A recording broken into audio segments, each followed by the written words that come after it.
Hi, and welcome to today's sleep story. I'm Lara, and tonight we'll go on a calming journey together. A story about twin brothers. So find a comfortable position, whether lying or sitting, and gently close your eyes. Take a deep breath in, allowing the air to fill your lungs, and exhale slowly, releasing any tension you might be holding. As you continue to breathe, let go of the worries of the day and bring your attention to the present moment.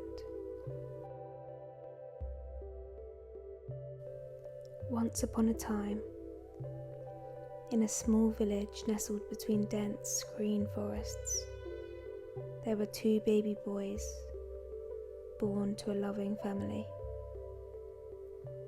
The family lived in a little stone cottage, with vines climbing the walls and colourful flowers blooming by the windowsills. The twins, named Alex and Aaron, were inseparable from the moment they were born. Their parents, Margaret and William, adored them, and everyone in the village marvelled at how alike they were. Alex and Aaron both had soft curls of chestnut hair, bright green eyes that sparkled in the sun, and identical little smiles that melted hearts. But as life often goes, things didn't remain as peaceful as they seemed. The night the boys were born, a terrible storm swept over the village. The wind howled, the rain poured, and the sky crackled with thunder. Trees shook and swayed as if the very earth was trembling beneath the storm's force, while Margaret rested with her newborns in her arms. Lightning struck the large oak tree that stood near the cottage. It fell with a tremendous crash, blocking the road that led to the village. At the same time, there was an urgent knock at the door. William opened it to find an old friend, a kind-hearted traveller named Edwin, who was in desperate need of help. His wife had just gone into labour, and with the storm raging, there was no way to get to the village doctor. The closest help was a day's journey away, and Edwin needed William's help to make the dangerous trip. Torn between staying with his wife and children or helping a friend, William made the painful decision to go with Edwin. He kissed Margaret and the twins goodbye, promising to return soon. He had no idea that his departure would change their lives forever. The storm worsened as the night went on. The wind screamed against the windows. The rain lashed the roof, and the sound of the falling oak had attracted the attention of a group of travellers who had lost their way. Among them was a young couple, desperate and weary. They knocked on the cottage door, hoping for shelter. Margaret, though exhausted, took pity on them and welcomed them inside. In the confusion, as the travellers settled in, and Margaret tried to calm her newborns, the couple realised they were in the presence of twins, 2 beautiful, healthy boys. And so, a dark idea began to take root in their minds. The storm raged outside, and the couple whispered to each other, plotting a plan that would change everything. In the dead of night, when Margaret finally fell asleep, they crept to where the twins lay in their cradle. Without making a sound, they took one of the boys, Aaron, and slipped out into the stormy night. Years passed. Alex grew up with his loving mother and father, never knowing that he had once had a brother. William had returned safely from helping his friend, and although they never spoke of the travellers who had stayed with them that fateful night, Margaret always felt something was missing. A strange emptiness lingered in her heart, one she could not explain. Meanwhile, Aaron was being raised far away in a bustling city by the couple who had taken him. The couple, though they had stolen him, treated him with kindness and care. They loved him as their own son and named him Elias. He had no memory of the stormy night or of his true family. Instead, he grew up believing the bustling streets of the city, with its tall buildings and crowded markets, were his home. Elias, as Aaron was now called, lived a comfortable life. He went to school, played in the parks, and learnt to read and write. Yet as he grew older, he often felt a strange longing, a sense that something was missing in his life. Sometimes he would dream of a house surrounded by flowers, of a family he couldn't quite remember. But when he asked his parents, they would always change the subject, telling him that the past was better left forgotten.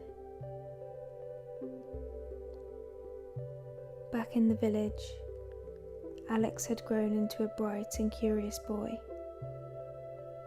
He loved exploring the woods, chasing after butterflies, and listening to his mother tell stories of far-off lands. Yet, like his twin brother, Alex often felt a sense of incompleteness. It was as if a part of him was far away, waiting to be found. On his 12th birthday, Alex's parents gave him a gift, a small pendant engraved with a delicate swirl pattern. "This belonged to your grandfather," William explained as he handed it to Alex. "He told me that it's a symbol of unity, of connection. I thought it might suit you." Alex slipped the pendant around his neck, feeling its cool weight against his skin. He had no idea just how important it would become in the days to come. Time passed, and the twins lived their separate lives. Alex continued to explore the hills and forests of his village, whilst Elias roamed the busy streets of the city. But one summer, something changed. A festival was being held in the capital city, a grand event that drew people from all across the land. Musicians, merchants, and performers gathered to celebrate, filling the air with music and laughter. William and Margaret decided to take Alex to the festival. It was the first time Alex had ever left the village, and he was filled with excitement at the thought of seeing the grand city. As they arrived, the bustling streets overwhelmed him. The crowds, the colours, the sounds. It was all so different from the quiet of his village.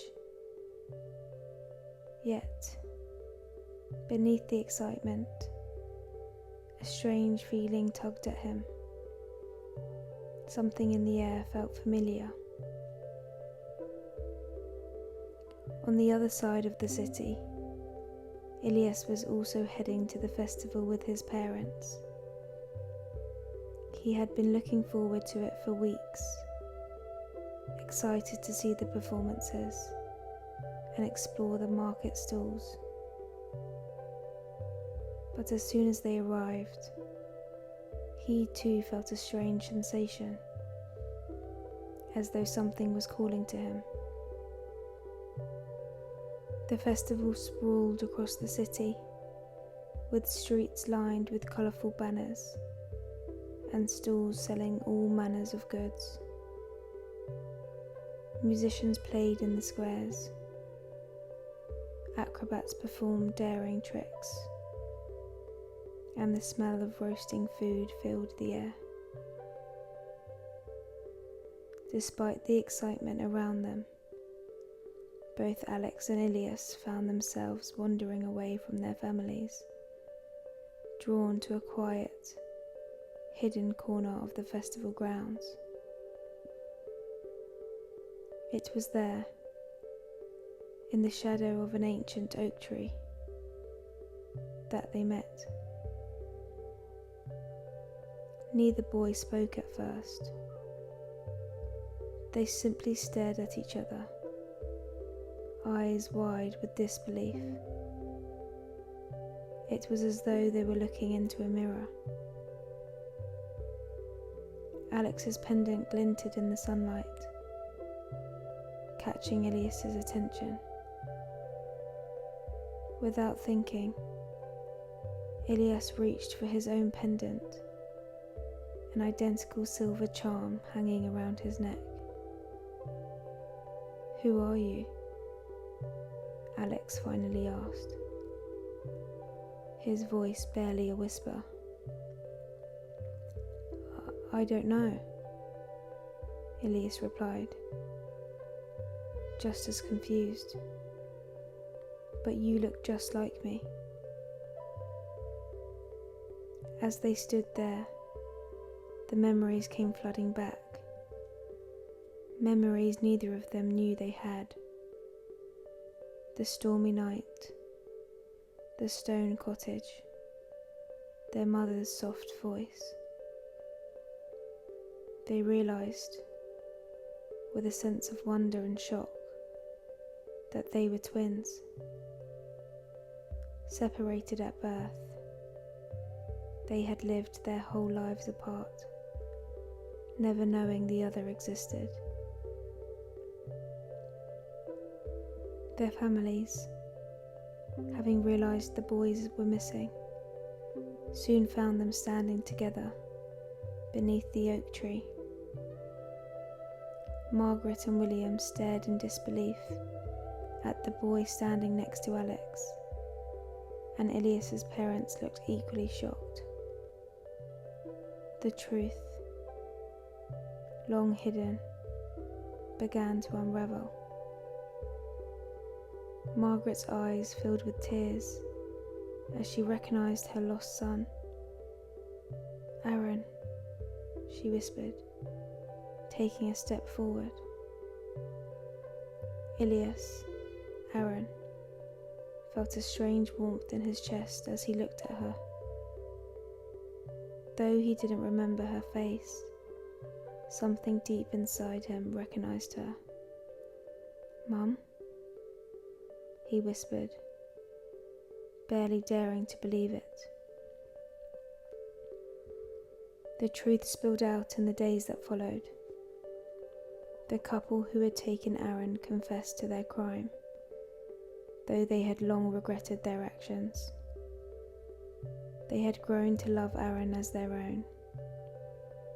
But now, seeing him reunited with his true family, they knew it was time to set things right. At first, Aaron was torn. He loved the parents who had raised him, but he also felt an undeniable connection to Margaret, William, and Alex. It was a confusing time for everyone, but in the end, both families agreed to stay connected. Aaron would spend time in both the village and the city, getting to know his birth family, while keeping the bond with the couple who had raised him. Alex and Aaron, once separated by fate, were finally together again. Though they had grown up in different worlds, they discovered that their bond as twins was unbreakable.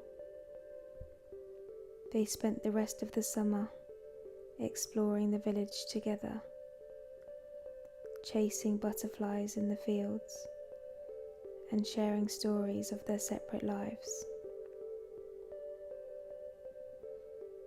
As the years went by, Alex and Aaron grew closer. They had their differences. Alex was quieter and preferred the peacefulness of the village, whilst Aaron thrived in the energy of the city. But they balanced each other out. Together, they found a harmony that had been missing in their lives for so long. Their families too became intertwined. The village and the city no longer seemed so far apart, and the love that had been lost for so many years was finally restored. And so, Alex and Aaron's story, once marked by loss and separation, became one of reunion, forgiveness, and a bond that could never be broken. Though they had started their lives apart, they would face the future together, side by side. In the quiet of the village, or the bustle of the city, they knew one thing for certain: they would never be alone again. Good night.